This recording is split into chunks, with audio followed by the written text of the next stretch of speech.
All right, welcome to Landslide News this morning. Okafo, good morning. Morning. Really good morning. Good morning. What a country, what a people. The Nigerian as the giant of Africa. The military that was assumed or attest to be the best in Africa. They can't solve their own problem. They went into Liberia, restored back democracy, went to Sierra Leone, went to Cote d'Ivoire, and so many African countries. They've kept peace. Now peace eludes us, and we can't bring peace. It's a very sad moment, the news we have before us, and I was just saying off camera that at this moment of our life, if we reflect back in those days, I don't know if they used to do it, where they say marriage is for better and for worse, like we have these days. Marriage is only for better. If it becomes for worse, you pack your load and go to your father's house or whatever. So before those marriages then, and I think they still do that, the priest or the officiating minister will ask a question. If there is anyone here who knows why this marriage should not go ahead, let the person speak or remain silent forever. I think Nigeria has come to that point where everyone has to speak or remain silent forever. Then those in charge, those who are saddled with the responsibility to protect this country. On the internet, we are getting information that is AI generated, but the military has also not come out to tell us what is happening. It brings me down to what we were talking about yesterday. There was a police and military altercation, that's Yerima, at the FCT day before yesterday. The military didn't come out to make a statement. The police came out and gave a haphazard statement. I mean, we are now hearing from the spokesperson of the FCT minister. That's not where information is supposed to come from. This same thing is happening now. How can we always channel the right information through the right way? Thank you very much. Indeed, it's a sad day for Nigeria, and it's a sad day because we are discussing a life, that is in limbo. I said it's in limbo in the sense that we're not sure whether he's actually, big kid or is still alive. Because there are no confirmation from the source where the right confirmation needs to come from. Having said that, we're talking about insecurity here. Just like 3 weeks ago or thereabout, the president of the United States of America, President Donald Trump, had tweeted that there's genocide of Christians in Nigeria, and he did urge the Nigerian government to take steps to eradicate terrorists and stop the killing of Christians in Nigeria. After the tweet went out, we had some element like Gumi and all the rest of them opening their mouth to say that Donald Trump has no right to tweet, show us that kind of tweet, that Nigeria is a sovereign nation, that Donald Trump is overstepping their ban. Gumi had the gut to urge President Bola Tinubu to sever relationship with the United States of America. As if that were not enough, every other person that spoke from the northern axis of this country spoke in that direction. But there's one thing that was common with all the statements, apart from the one of Gumi. Gumi should not be included, that there's government failure in government, that government had failed in their duty, but they failed to offer a solution. If the government had failed, what the government need to do? What the government need to do is what Donald Trump has said. Donald Trump said, if you fail to do the needful, we will take it upon ourselves to come up into this country and flush out the terrorists. And this is why they said it's infringing on the sovereignty of the nation. Now, when you look at Atiku tweet, it's not far from what Donald Trump is saying. That if the government had failed, if the president had failed, he should seek for help or he resign. The help has been offered by America, and we are saying that the freeze on our right now. We are not sure whether it's a military strategy or not. Up to this very point, the element who are responsible for the ambushing and the killing of the supposed killing of the general had come up with a video they claim to be an AI generated and all that, claiming that they have taken the life of the general after extracting useful information about the government from this general. But the Nigerian government and the Nigerian army had failed to say something about what has happened, whether the general is alive or they are tracking him or whatever. They have not made the public know. So what do they want us to do? They want us to live in speculation or believe in the ISWAP. Is the ISWAP the government of Nigeria today? All right. I know there's something they say in NYC camp. They say, I don't know if it's a military word. They normally say, morale high. Morale high. Now, morale is high when people have full information. There are men of the Nigerian armed forces fighting terrorists and other crimes, within the Nigerian borders and within the Nigerian state. This kind of news, where there's no direction, doesn't think it will kill the morale of the people. That's number one. Number two, we have seen the commander-in-chief of the armed forces of the United States of America, which is the president of the United States of America. They go to bases. They fly into countries even unannounced to see their troops. They have bases in all Asia. Donald Trump visited Asia recently. He visited almost all the... it's a priority to them. They fly into Iraq. But in Nigeria, we don't see things like that. Morale, how will it be high? It's because we don't have values for the life of our serving soldiers. Our serving military personnel, not just, we don't attach that value to them.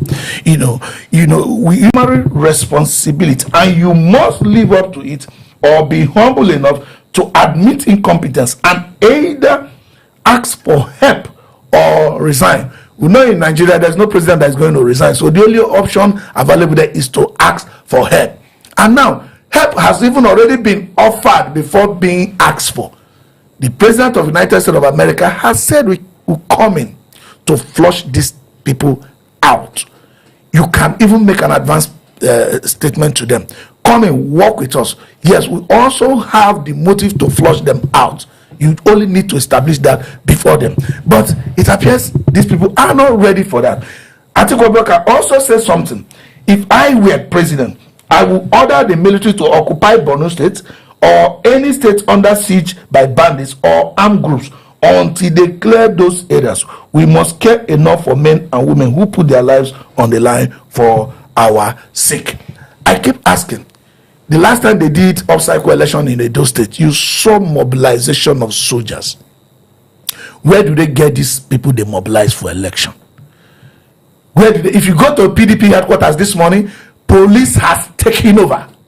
Armored vehicle from police is just go to PDP headquarters this morning. Now as I speak, they are taking over there.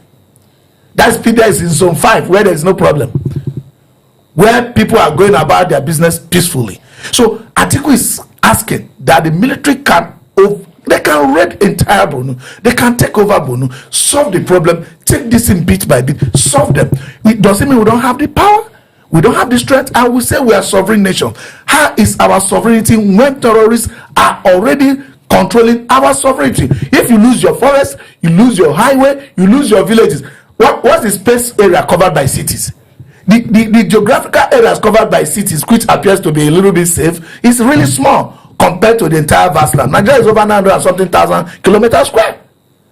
So how are we now calling ourselves a sovereign nation when terrorists are wielding the ultimate coercive power, ultimate coercive force that is reserved for only government to wield? This ambushing of our soldiers, killing our soldiers that have served, do you know the resources it takes to train a soldier to the point of becoming a brigadier general? We just hope there is a way for defense headquarters to come and tell us that these stories are not true. Okay, Philip, we've seen a lot of the campaign recently. The politics is heated up. They take more privilege in doing that than in attending to the needs of the country, including the Atiku Abubakar that just tweeted. He has not made statement in so many things. Yes, just yesterday, 25 girls were kidnapped from a secondary school in faraway Kebbi State, and the vice principal was killed. That's a life. and somebody was injured. Here we are talking about a Brigadier-General, a father, a brother, an uncle, who we cannot ascertain whether he's alive or not due to insecurity. And this is a man who had taken the step to defend this country. But the question I ask is this: this Brigadier-General is not the rank and file. He is leading the troop. What happened? How come a full troop was ambushed, a troop led by a Brigadier-General? What it means that if you have a Brigadier-General in that troop, you have a lieutenant colonel, you have a major, you have a captain, and then you have a second lieutenant and other soldiers that are in that troop. They were ambushed.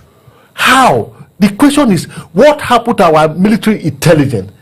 Are they, you see, when Donald Trump tweeted about the insecurity in this land, the moment the tweet came out, the news that hit us immediately was that a jailbreak in faraway Bruno, where this incident also happened, in a barrack. What happened? What was the outcome of the jailbreak? There were 9 soldiers that were being kept there for compromising their role as soldiers, giving out information to the Boko Haram and Israel against the Nigerian army. And once Donald Trump tweeted that he was going to come after the terrorists, they were the first people to be released. Who released them? How can a prison in a military barrack be breached and the people kept there escape? Up to this very moment we are. Okay. Nobody has spoken. I'm coming. Okay, hold on. I'm still going to take you on that. Now, when I said the first time, I said, what a country, what a people.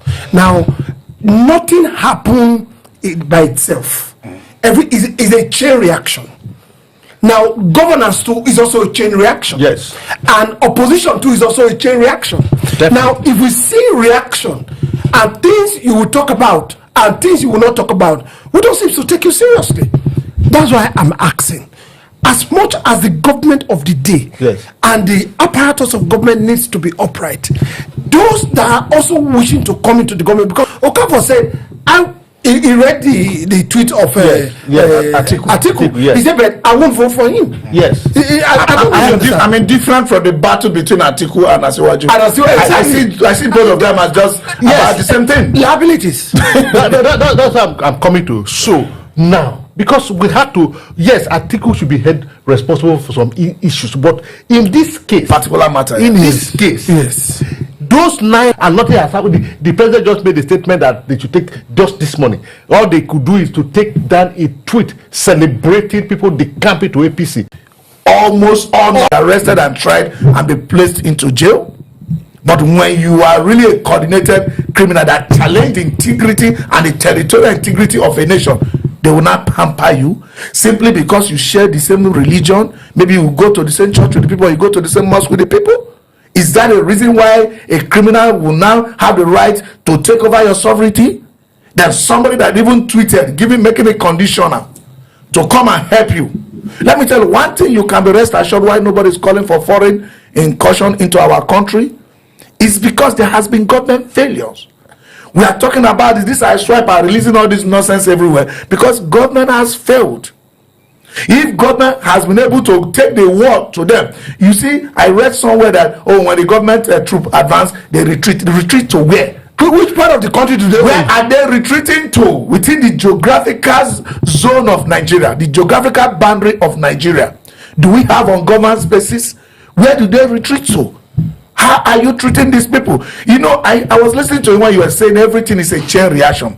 It starts from pampering them. It starts from listening to people like Issa Pantami that says killing this will means killing our Islamic brother. Who is it that is in Nigeria that doesn't have a religion? Or that is not your brother? So nobody should go to jail because everybody has religion.